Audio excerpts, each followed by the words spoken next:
Hi.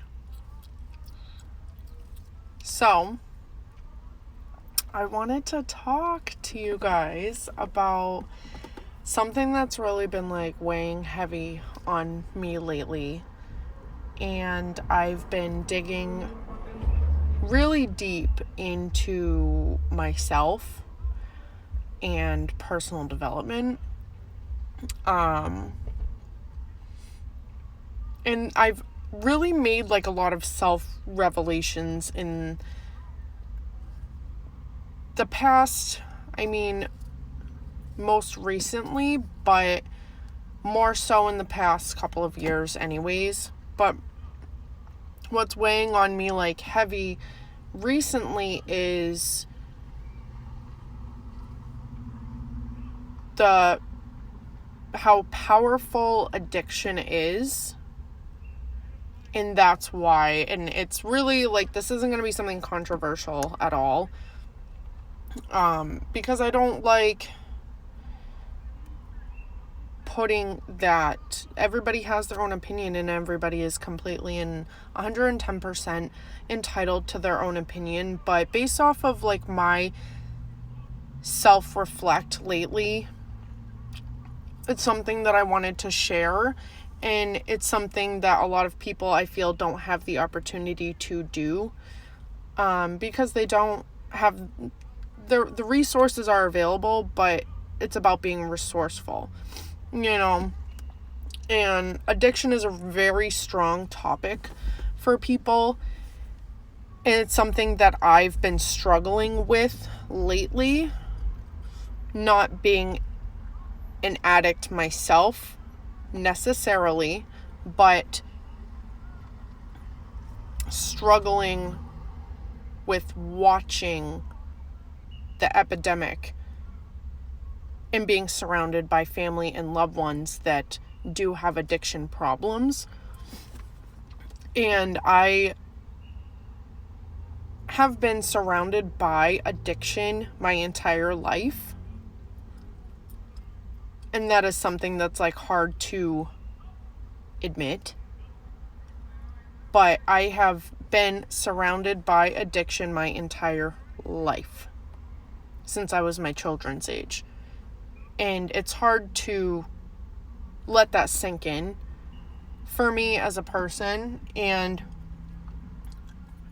here's the problem. Not problem, but here's what I have found. We are all addicts. We all have addictions to something based off of emotion. And it's not necessarily drug related or alcohol related. But being somebody who has been surrounded by addiction my entire life, my entire childhood up until my age of 28 years old currently, it's something I've always been subjected to, whether it be family, friends, spouses, you name it, blood relatives, it doesn't matter. I've been surrounded by it. And here's the problem with me, is that I as well have an addiction problem with allowing their addiction problems affect me emotionally, spiritually, you name it. Because one of my addiction problems is being an enabler. I am addicted to being an enabler, and I've always been an enabler, and that's a self-reflection of myself. But I don't have anything written down to tell you guys, but this is just me. I just was I figured it out. I feel I figured it out, and I had to let you guys in on it. I just had a aha moment, mind blown, and this is what it is. Because at the end of the day, Every single person has been subjected to, surrounded by, had family, friends, loved ones, spouses, you name it, with an addiction problem, like I said, of some sort. And the bigger problem is me, which is hard to swallow. The bigger problem is me, not only as an enabler, but where in turn it makes me have an addiction problem is that I'm addicted to helping people. That's one of my problems. I am addicted to helping people, and I feel as though I can save the entire world. It's a good quality and it's a bad quality, and it sucks, right? The sun can't hang today. I have an addiction to working because I am surrounded by things that I cannot control. I am one of those people that drown myself in work, put way too much on my plate to try and band-aid the issue. I try to band-aid and cover up problems. Okay, not that I hate confrontation, because if you know me, I don't mind a good debate. But the problem is with not only being an enabler, okay, because I'm always hopeful that I can help somebody, in turn emptying my cup, right? And it's hard to let it sink in. It really is. And I chose not to do a live on this because I get very distracted with all the comments and the things popping up, and it's just something that I had to get out. And this is it. This is my self-revelation, okay? And I really hope that it inspires whoever watches this to start finding their own self-revelations, whether you're an addict or not. But in my opinion, we're all addicts, okay? For one reason or another, drug related or not, alcohol related or not, it is what it is. And what it boils down to is filling your own cup. And it's hard. It's so hard. And breaking the cycle. That's what it is. You got to be the change. And I try every day, and I've been trying every day for my entire life to be the change. Okay? Even before I had kids, I wanted to be the change. Right? Before I had kids, I wanted to change the freaking world. Okay? And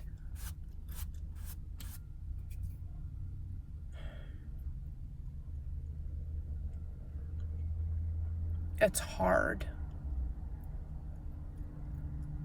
admitting that a big portion of the things beyond my control, I play a big part of it. Because at the end of the day, you cannot control other people and their decisions, and that's hard. It's a really hard pill to swallow. Because you try to be the optimistic person, and you try to fill people with positivity, because I do it every single day. Okay, everybody's addicted to something. Some people are like me. I was addicted to sleeping for 14 hours a day for years. I was addicted to being unhappy. I was addicted to being depressed. I was addicted to settling. I was addicted to work, and I still am. It's not a wake up and you change. It's an every single day struggle, right? And just like recovering addicts, it is an every single day struggle to be the change. Okay, I have friends and family who are active addicts, and I have friends and family who are recovering addicts. And it's hard for me, for years, it's been hard for me to try and pick their brains. And like, that's my thing, is I need to know why. I need answers. I need to know how it got from here to there, how this got to that. Like, that's who I am. I need to, but you know what? Sometimes there just isn't answers. There isn't answers, because at the end of the day, even if I get an answer, does that change anything? It doesn't. It's not going to make me feel better if I get reasons why. You know, and I pick my recovering addicts' minds, and I'm like, I just don't get it.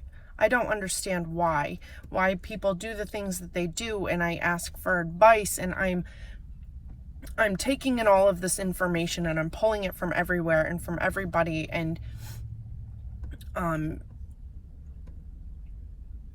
while it's all great advice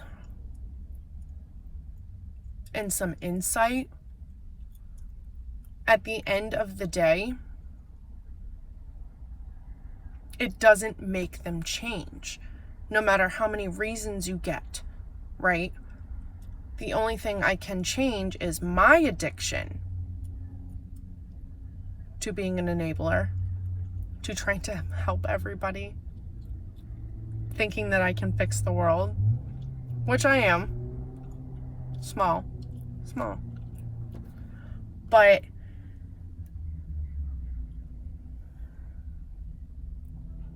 there is no reasons. And more often than not, people don't have reasons.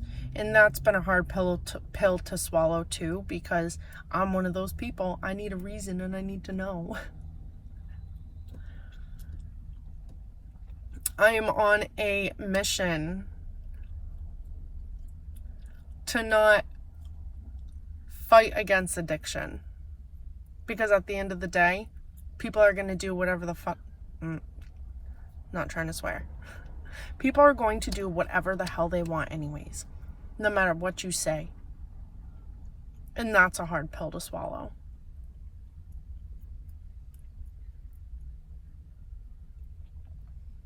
All you can do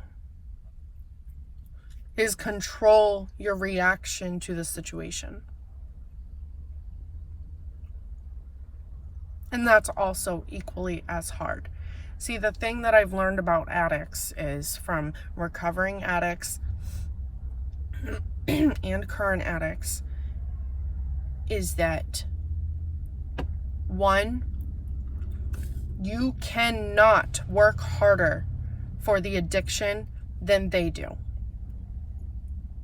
And that's something that I have to tell myself every single day.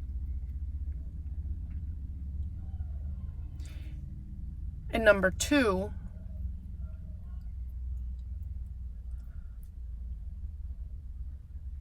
when things are beyond your control,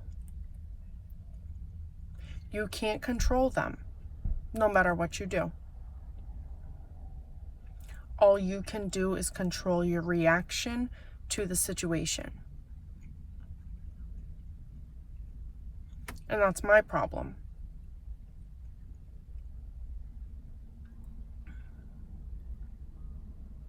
You see?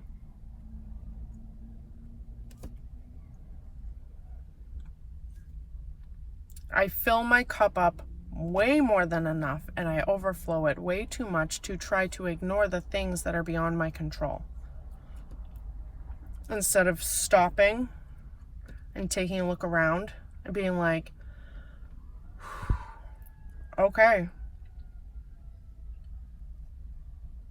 to get to the mountain, you got to go through the valley, right? So through the valley, even though I am not the addict,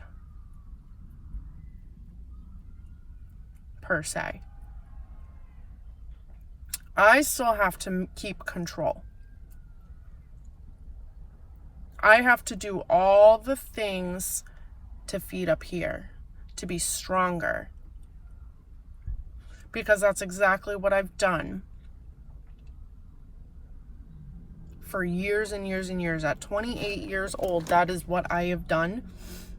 And that's why I keep telling you guys, I go on my 30-day cleanses of no drinking. Why? Because alcoholism is in my genes. And I refuse to be a statistic. Because I refuse that my children be alcoholics. I refuse that my children be addicts. I refuse. And that starts here. That starts with me. If I break the cycle, and it's hard. It's really hard. It's really hard not being an enabler. It's really hard to have some self-revelations like that.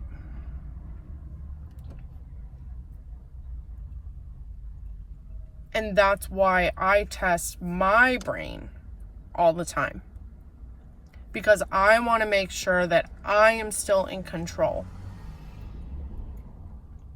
And that I am not what the cards have dealt me, and my children are certainly not the cards that were dealt to them. Absolutely not. And it is my mission to make sure every single day that my children have spouses that are like me. Because I set the example and I set that bar for them of what I expect from them. And what they expect from me. I want to make sure that my children are happy. Number one, obviously. I want to make sure that they're happy and that they choose partners, whoever it may be. Are hardworking, have work ethic like me, that have goals, that have vision. That's what I want. So that's the kind of people that I want my children to pick. You see, if I am what they know, in a mother figure, in a spouse, that's the kind of people that they're gonna choose. Health and fitness aside, I cannot pour my heart and soul into something that is going to drain me, because my addiction is helping people, no matter who they are, what problems that they have. That is my thing. I love helping people, health and fitness aside.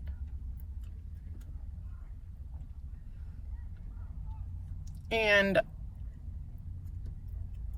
I am no good to my children sleeping for 14 hours a day, being a depressed vegetable, sitting on my phone, facing phone constantly, right?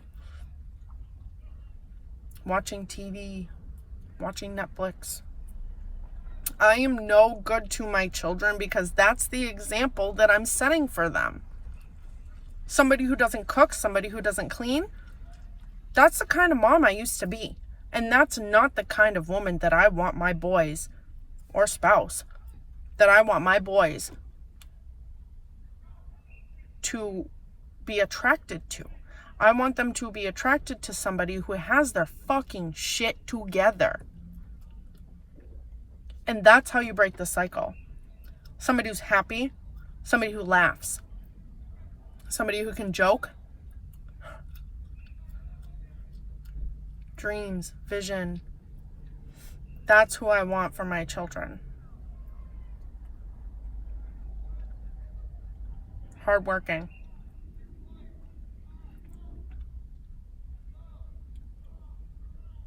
So I need to make sure that I fill my cup up with what takes care of me way before I take care of them every single day. Because if I don't take care of me, I'm no good for them. That's how you break the cycle. I want to help change the world because I want to help women, partners, mothers see that you are more than partners and mothers. You're more than that. That's how you fill your cup up. It doesn't matter how you fill your cup up. Reading, listening. I work out. And that's how they learn. By the example that you set is what they will follow.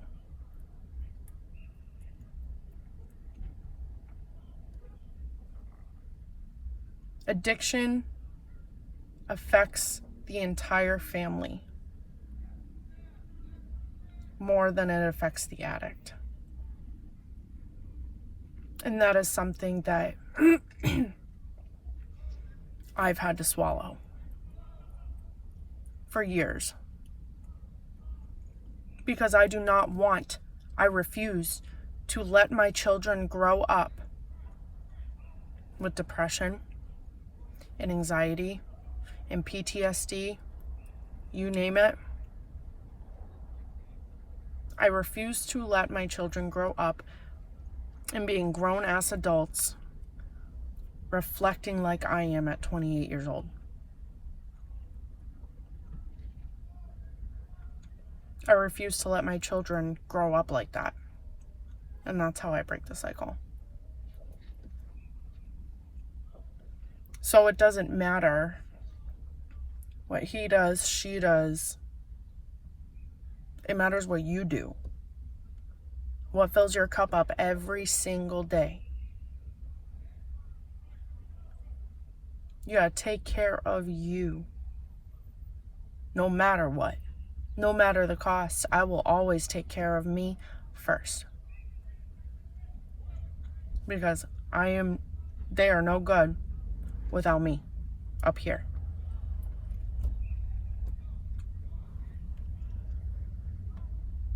And it's hard. But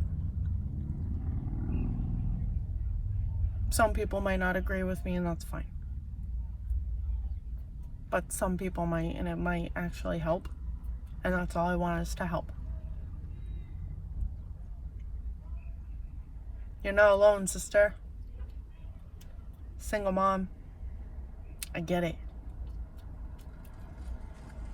Statistics say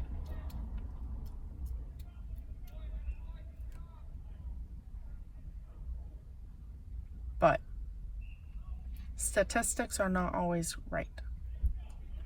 It's what you choose. And what you choose to set as an example for your children. If you are subjecting your children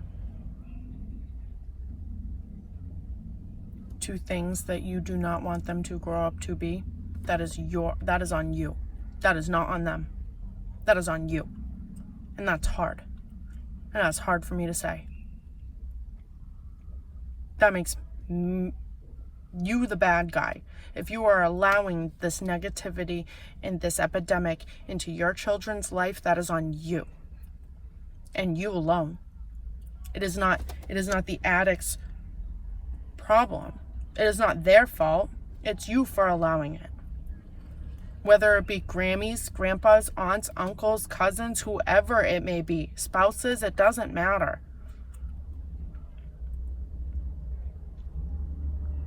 You are what you surround yourself with. Look at the 5 people that you surround yourself with daily, whether it be online, work-related, doesn't matter. Who do you surround yourself daily with? Not including your children. What kind of people? Are they the kind of, listen, misery loves company. If you are surrounding yourself with people who are constantly complaining, who just think, well, this is it. This is the cards I've been dealt, so this is what I get. You get what you get and you don't get upset. The only time that I say that is when dinner is put on my kid's plate. You get what you get and you don't get upset. That's that. But life is not you get what you get. That's not how life is. You make it.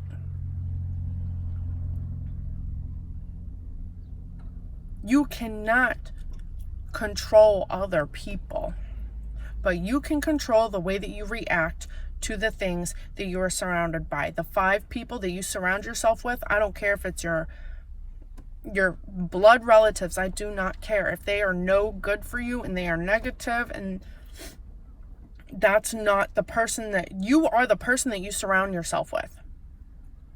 You are the people. So it's up to you and you alone to make that change. So that's myself reflecting, and it's hard. It's hard. But I'm gonna change everything in here because I get it. It sucks trying to drag yourself out of this whole... You're addicted to being comfortable in the situations that you're in. You're addicted to hanging out with the people that you choose to hang out with. That's what it is. That makes you worse. Everybody's addicted to something. Maybe you're addicted to being a Debbie Downer. Maybe you're misery loves company. You're hanging out with miserable people. It's true.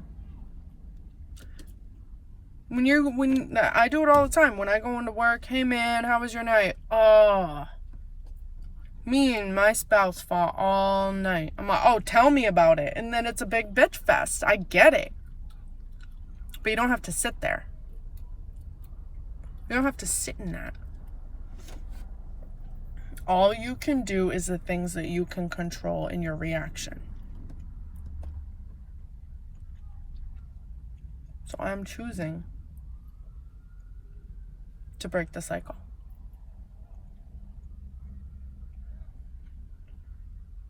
And it's hard. It's really, really hard. But there's a light. I promise. I see that light every single day.